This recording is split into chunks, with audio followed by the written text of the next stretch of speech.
প্রিয় অষ্টম শ্রেণীর শিক্ষার্থীরা, সুপড়াশোনা করি চ্যানেলের পক্ষ থেকে তোমাদেরকে অনেক অনেক অভিনন্দন। আমরা আজকে গণিতের সপ্তম অধ্যায় অর্থাৎ সেট অধ্যায়ের প্রাথমিক বিষয়গুলো আলোচনা করব, বেসিক আলোচনাগুলো। আমাদের অনুশীলনীর অঙ্কগুলো বিগত বছরে আসলে করা আছে, এগুলো আমরা নতুন করে করব না। সেই অঙ্কগুলোর আমরা ভিডিও প্লে লিস্টের লিঙ্কটাই ভিডিওর নিচে ডেসক্রিপশন বক্সে দিয়ে দেবো, সেখান থেকে তোমরা দেখে নেবে। তো এই অধ্যায়টা আসলে নবম দশম শ্রেণীর জন্য অত্যন্ত গুরুত্বপূর্ণ, একদম পুরোটাই একই রকম, বরং এর চেয়ে আরো বাড়তি কিছু রয়েছে।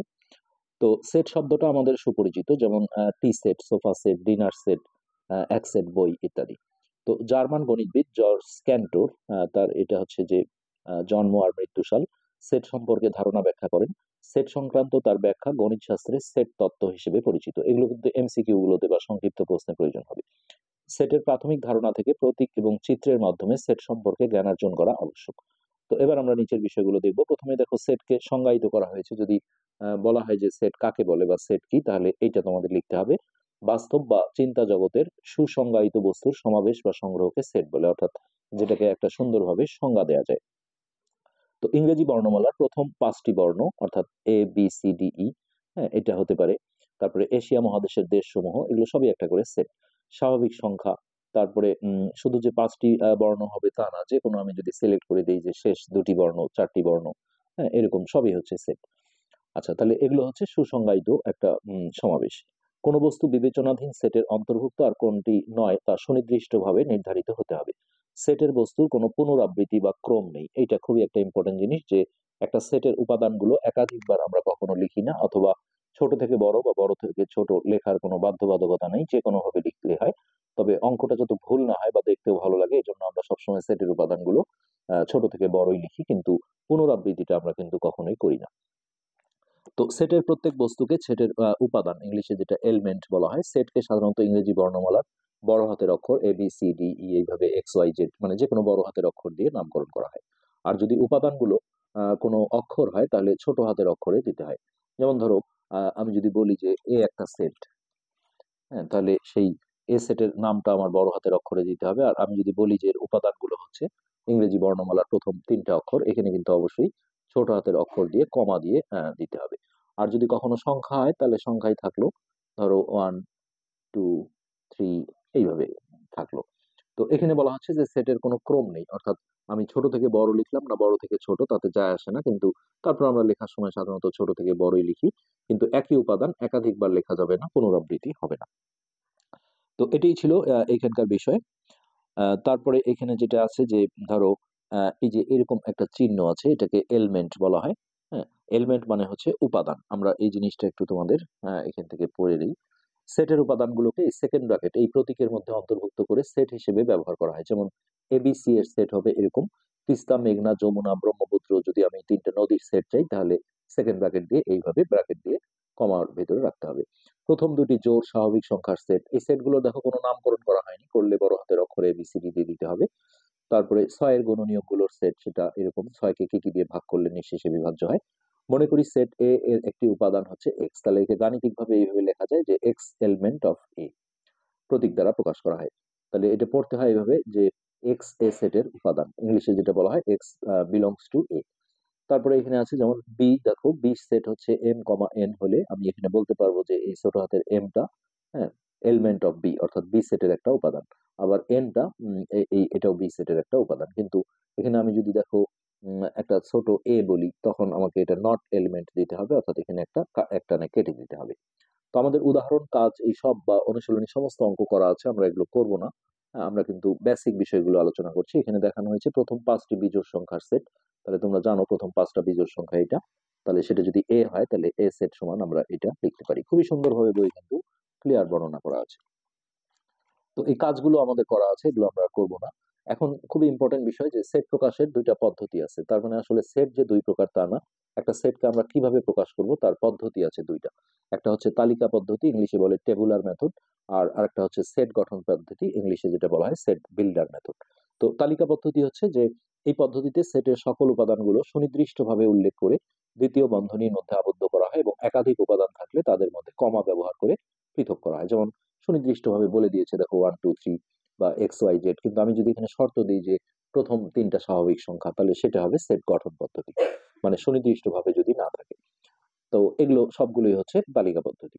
তো আমাদের অঙ্কে কিন্তু দেখো যে সেট গঠন পদ্ধতিতে কোনো অঙ্ক দেয়া থাকবে, তালিকা পদ্ধতিতে প্রকাশ করতে হবে। আবার তালিকা পদ্ধতি দেয়া থাকবে, সেখান থেকে সেট গঠন পদ্ধতি অর্থাৎ শর্ত আরোপ করতে হবে। তো সেট গঠন পদ্ধতিতে উপাদানগুলো সুনির্দিষ্টভাবে উল্লেখ করা থাকে না, যে কোনো শর্ত দেয়া থাকে, এই যেরকম যেমন এক্স যেন, এটাকে যেন বলা হয়, এক্স যেন এক্স স্বাভাবিক সংখ্যা, স্বাভাবিক জোড় সংখ্যা বলেছে এবং সেটা 10-এর চেয়ে ছোট। তো আমরা যদি জোড় সংখ্যা চিনি, হ্যাঁ, তো সেগুলো হচ্ছে যে 10-এর চেয়ে ছোট গুলো আমরা যখন এইভাবে কমা দিয়ে দিয়ে লিখবো, সেটা কিন্তু আমাদের তালিকা পদ্ধতিতে চলে আসবে। এই যে এটা কলনটা, যেটা এটা বলা হয়েছে, এটা দ্বারা বলা হয় যে এরূপ যেন, মানে এক্স এরূপ যেন, হ্যাঁ, সেই এক্সটা হচ্ছে স্বাভাবিক জোড় সংখ্যা, যেটা 2, 4, 6, 8 এগুলো 10-এর চেয়ে ছোট হতে হবে। তো এই হলো এটার বিষয়। প্রয়োজনীয় শর্ত দেয়া থাকে এখানে সেট গঠন পদ্ধতিতে, আর তালিকা পদ্ধতিতে সুনির্দিষ্টভাবে দেয়া থাকে। তো এই উদাহরণের অঙ্কগুলো আমরা কিন্তু আগে করেছি, এগুলো আমরা আর করছি না, আমরা বেসিক জিনিসগুলো নিয়ে আজকে আলোচনা করব। তো এই যে সেটের প্রকারভেদ, এখানে প্রথমে আসছে সসীম সেট। সসীম মানে হচ্ছে যার উপাদানগুলোর মধ্যে একটা সীমা আছে, ইংলিশে যেটা ফিনিট সেট বলা হয়। যে সেটের উপাদান সংখ্যা গণনা করে নির্ধারণ করা যায় তাকে সসীম সেট বলে। যেমন এখানে আমি গুনতে পারি যে 4টা উপাদান আছে, এখানে দেখো মাঝে অনেকগুলো ডট ডট দেওয়া আছে, হ্যাঁ, কিন্তু তারপরে কষ্ট হলেও আমি যদি এইভাবে 5, 10, 15, 20, 25, 30, 100 পর্যন্ত যাই লিখে, তারপরে কিন্তু আমি গুনতে পারবো যে কয়টা উপাদান আছে, অর্থাৎ শেষ ফিনিশিংটা যদি দেয়া থাকে, তাহলে এটাই আমরা বলি সসীম সেট। ওকে। অসীম হচ্ছে যে সেটের উপাদানগুলো গণনা করে শেষ করা যায় না বা নির্ধারণ করা যায় না, এটা শেষে দেখো কোনো ফিনিশিং থাকবে না, এটা হচ্ছে অসীম সেট। তো এর উপাদানগুলো কিন্তু আমরা গুনতে পারবো না। আচ্ছা, তারপরে আসছে ফাঁকা সেট, এমটি সেট। যে সেটের কোনো উপাদান নেই একে বলা হয় ফাঁকা সেট। ফাঁকা সেটকে এই যে এই চিহ্নটা দিয়ে প্রকাশ করা হয়, অথবা একটা সেকেন্ড ব্র্যাকেট দিয়ে ভেতরটা খালি রাখতে হবে, এর ভেতরে কিন্তু এই চিহ্নটা দেওয়া যাবে না। এটা আমরা পরবর্তীতে শিখবো, 19-এও আছে এটা। তো সেক্ষেত্রে ফাঁকা সেট কেমন হতে পারে, আমি যদি দেখো এইভাবে বলি যে এমন একটা সেট তুমি তৈরি করো যেটা হচ্ছে যে উপাদানগুলো যদি এক্স হয়, তাহলে ধরো যে 2-এর চেয়ে বড় হতে হবে আর 3-এর চেয়ে ছোট। আবার এদিকে আমি বলছি যে কোনো দশমিক সংখ্যা হবে না, বা আমাদের হচ্ছে যে পূর্ণ সংখ্যা নিতে হবে, স্বাভাবিক সংখ্যা। তো সেক্ষেত্রে দেখো 2-এর চেয়ে বড়, এই যে ফাঁকার দিকটা বড় ধরতে হয়, আর 3-এর চেয়ে ছোট এই ধরনের কোনো পূর্ণ সংখ্যা নেই, আছে দশমিক সংখ্যা আছে 2.1, 2.2 এগুলো হবে, কিন্তু আমি যেহেতু পূর্ণ সংখ্যা চেয়েছি, তো এই সেটটা কিন্তু আমরা বলবো যে ফাঁকা সেট। তো এটি বিষয়। তারপরে এখানে আছে হচ্ছে ভেন চিত্র। জন ভেন ইনি আবিষ্কার করেছেন এটা। তো তার নাম অনুসারে এটা ভেন চিত্র রাখা হয়েছে। তো ইনি হচ্ছে যে ভেন চিত্রে আয়তাকার এবং বৃত্তাকার ক্ষেত্র ব্যবহার করেন, অর্থাৎ টোটাল বিষয়টা তিনি একটা আয়তের মধ্যে উপস্থাপন করেছেন, যেটাকে ইউ সার্বিক সেট দিয়ে বলা হয়।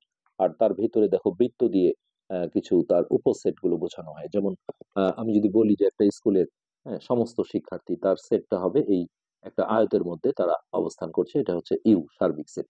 এখন আমি যদি বলি যে অষ্টম শ্রেণীর শিক্ষার্থীর সেট, তাহলে এখানে একটা বৃত্ত দিয়ে আমরা বোঝাবো যে এটা অষ্টম শ্রেণীর শিক্ষার্থী। আমি যদি আরো বৃত্ত দেই, তাহলে ধরো যে এটা হচ্ছে সপ্তম শ্রেণীর শিক্ষার্থী। তো এগুলো হচ্ছে তার একটা উপসেট, এটি হচ্ছে ভেন চিত্র, অঙ্কে আমরা দেখবো এগুলো। আচ্ছা, এরপর আসছে হচ্ছে উপসেট। উপসেট যে সংজ্ঞায়িত করলে যেটা হয় যে কোন সেটের উপাদান থেকে যতগুলো সেট গঠন করা যায় তাদের প্রত্যেকটাকে প্রদত্ত সেটের উপসেট বলে। তাহলে ফাঁকা সেটকে প্রতিটা সেটের একটা উপসেট হিসেবে ধরতে হয়, এটা নিয়ম। তো এই উপসেট গুলো দেখো, আমি সংক্ষেপে একটা দেখাই যে আমার এ যদি একটা সেট হয়, ধরো তার উপাদান আমি ধরলাম 1, 2, 3।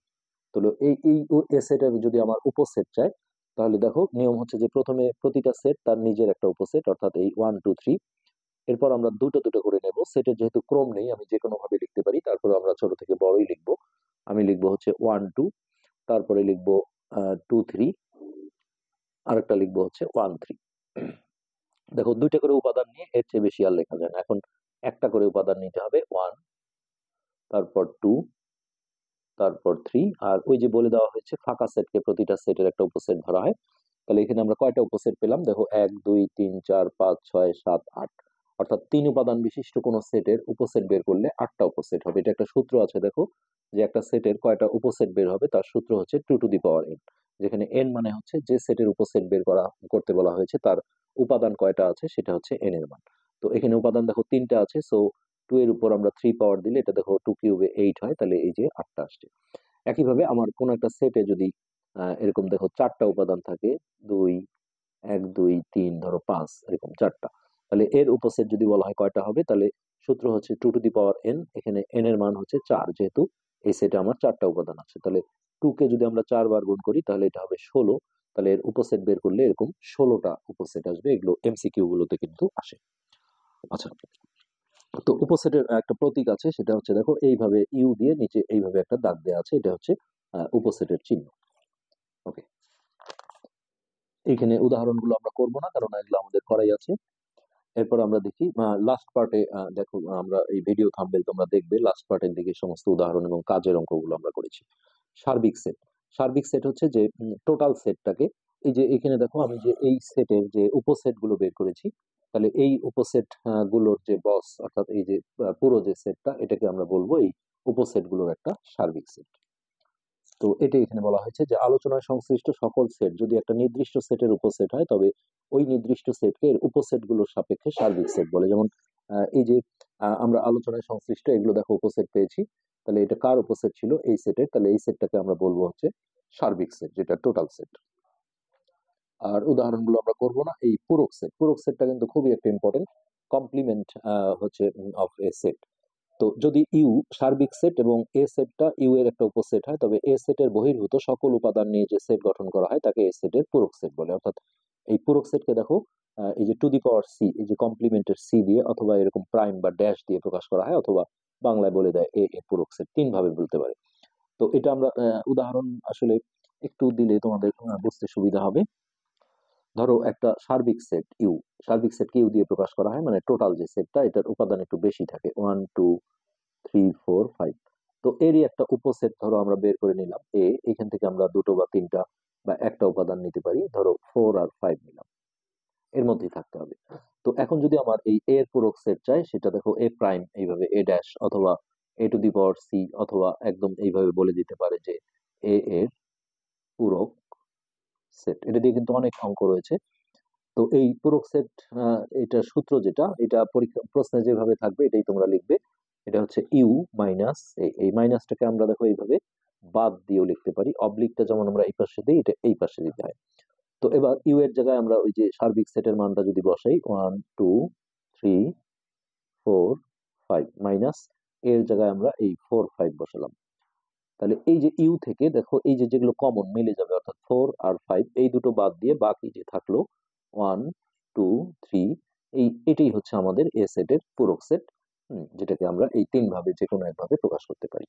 তো এই কথাটাই এখানে বলা হচ্ছিল যে এগুলো অঙ্ক আমরা অনুশীলনীতে করব। তো এরপর আসছে সেটের প্রক্রিয়া।